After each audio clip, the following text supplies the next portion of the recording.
எல்லாருக்கும் வணக்கங்க. இன்னைக்கு நம்ம ஒரு இன்ட்ரெஸ்டிங்கான ஒரு வீடியோவோட தான் வந்திருக்கேன். ஆண் குழந்தை பிறப்பதற்கான அறிகுறிகள்லாம் என்னென்னன்றத இந்த வீடியோவில் டீட்டெயிலாக பார்க்க போகிறோங்க. நான் இப்போ ப்ரெக்னெண்ட்டாக இருக்கேன். ஃபஸ்ட்டு நான் ப்ரெக்னெண்ட்டாக இருக்கும் போது எனக்கு பையன் பிறந்தான். ஸோ என் பையனுக்கு என்னென்ன சிம்டம்ஸ்லாம் எனக்கு இருந்துச்சுன்றதை டீட்டெயிலாக உங்கள் கூட ஷேர் பண்ணிக்கிறேன். இப்போ வாங்க நம்ம வீடியோக்குள்ளே போகலாம். ஃபஸ்ட்டு சிம்டம்ஸ், ப்ரெக்னெண்ட்டாக இருக்கவங்களோட வயிறை கூட வச்சு நம்ம கண்டுபிடிக்கலாம். அவங்களோட வயிறு கீழே இறங்கி இருந்துச்சுன்னா ஆண் குழந்தை பிறப்பதற்கான வாய்ப்புகள் அதிகம். செகண்ட் சிம்டம்ஸ் என்னன்னு பார்த்தீங்கன்னா, கன்சீவாக இருக்கக்கூடிய மதரோட யூரினை வச்சு கூட கண்டுபிடிக்கலாங்க. யூரின் அடர்ந்த மஞ்சள் நிறத்தில் இருந்துச்சுன்னா ஆண் குழந்தை பிறப்பதற்கான வாய்ப்புகள் அதிகம். இந்த சிம்டம்ஸ் எனக்குமே இருந்துச்சுங்க. தேர்ட் சிம்டம்ஸ், கன்சீவாக இருக்கிற எல்லா லேடிஸ்க்கும் அவங்களோட பிரெஸ்ட் கொஞ்சம் பெருசாக தான் செய்யும். லெஃப்ட் சைடு பிரெஸ்ட்டை விட ரைட் சைடு பிரெஸ்ட் ரொம்பவே பெருசாக இருந்துச்சுன்னா அதை வச்சு கூட நீங்கள் கண்டுபிடிக்கலாம் ஆண் குழந்தை பிறப்பதற்கான வாய்ப்புகள் அதிகம். ஃபோர்த்து சிம்டம்ஸ் என்னன்னு பார்த்தீங்கன்னா, கன்சீவாக இருக்கக்கூடிய லேடிஸோட பாதத்தை வச்சு கூட கண்டுபிடிக்கலாங்க.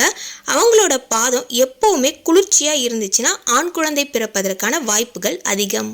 ஃபிஃப்த்து சிம்டம்ஸ் என்னன்னு பார்த்தீங்கன்னா, கன்சீவாக இருக்கக்கூடிய எல்லா லேடிஸ்க்கும் ஹார்மோன் லெவல் இன்க்ரீஸ் ஆகும், இல்லைனா டிக்ரீஸ் ஆகும். இந்த மாதிரியான ஹார்மோன் சேஞ்சஸ்னால முகத்தில் பிம்பிள்ஸ் நிறைய வர ஆரம்பிக்கும். முகம் ரொம்ப டல்லாகவே இருக்கும். இந்த மாதிரியான சிம்டம்ஸ் இருந்துச்சுன்னா ஆண் குழந்தை பிறப்பதற்கான வாய்ப்புகள் அதிகம். சிக்ஸ்த்து சிம்டம்ஸ், பேபியோட ஹார்ட் பீட்டை வச்சு கூட நம்ம வயிற்றில் வளர்கிற குழந்தை ஆண் குழந்தையான்னு கண்டுபிடிக்கலாம். 140க்குள்ளே இருந்துச்சுன்னா ஆண் குழந்தை பிறப்பதற்கான வாய்ப்புகள் அதிகம். செவன்த்து சிம்டம்ஸ் என்னன்னு பார்த்தீங்கன்னா, நீங்கள் தூங்குறத வச்சு கூட ஆண் குழந்தையான்னு கண்டுபிடிக்கலாம்.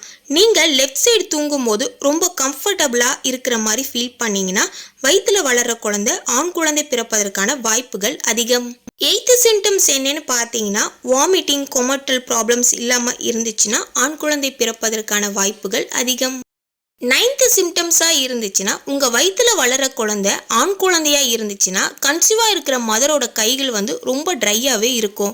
ஸோ இதை வச்சே நீங்கள் கண்டுபிடிக்கலாம். 10வது சிம்டம்ஸ் என்னன்னு பார்த்தீங்கன்னா, உங்கள் வயிறு வட்ட வடிவமாக இருக்கும், கூர்மையாக போகும். வயிறு கொஞ்சம் பெருசாக இருந்துச்சுன்னா ஆண் குழந்தை பிறப்பதற்கான வாய்ப்புகள் அதிகம். இப்போ சொன்ன 10 சிம்டம்ஸும் இருந்தால் தான் ஆண் குழந்தை பிறக்குமான்னு கேட்டிங்கன்னா அதுதான் இல்லை. இதில் ஒரு சில சிம்டம்ஸ் இருந்தாலே போதுங்க. எனக்கு இதில் ஒரு சில சிம்டம்ஸ் ஃபஸ்ட்டு பாப்பாவுக்கு இருந்துச்சு, ஒரு சில சிம்டம்ஸ் இல்லை. ஸோ இதை வச்சு ஆண் குழந்தை தான் பிறக்கும்னு நம்ம ஒரு கன்ஃபர்மேஷனுக்கு வர முடியாது. இது ஒரு 90%க்கு பொருந்தும்னு சொல்லலாம். எந்த குழந்தை பிறந்தாலுமே அது நம்மளோட குழந்தை தான். பட் மதரோட ஃபீலிங்ஸ் இருக்கும் இல்லையா, நம்ம வயிற்றில் வளர்கிற குழந்தை ஆண் குழந்தையாக இருக்குமா பெண் குழந்தையாக இருக்குமான்னு. ஸோ அவங்களுக்கு ஒரு சில சிம்டம்ஸ் இருக்கும் இல்லையா, அதை வச்சு நம்ம ஒரு கெஸ் பண்ணிக்கலாம், அவ்வளோதான்.